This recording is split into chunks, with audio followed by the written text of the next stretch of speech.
In the control centre, when you come in to commission the system, 9 times out of 10, you're going to be there before the electricians. And what they've done is, inside the control centre, you've got these switches for the actuators so that you can power the system up and be able to commission it without the full electrics going on. So you just basically put a feed into the unit, and you can flick on each individual zone, fire the actuators up, and you can get the system commissioned. Another top tip, again, which we covered today with the Snug team, is the decoilers. Now, you can have an apprentice or a labourer with you to decoil the pipework, but it's an absolute no-brainer to get yourself a decoiler when you're doing underfloor heating.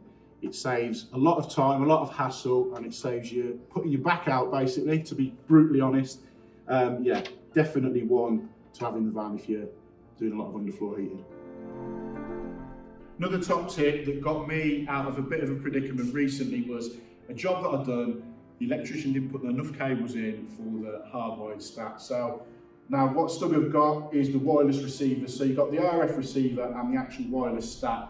You can remotely put that anywhere around the house, obviously, and it will pair directly with the RF receiver and also with the wireless control panel as well. So that can get you out of what can be a sticky situation. As always with underfloor heating, you've got to put a DPM membrane down, and what Snug have done, they bought this one out.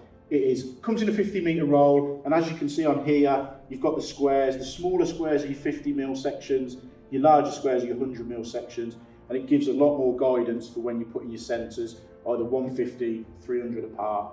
It saves a lot of hassle because the markings are already there. So it's another little top tip for when you're doing underfloor heating.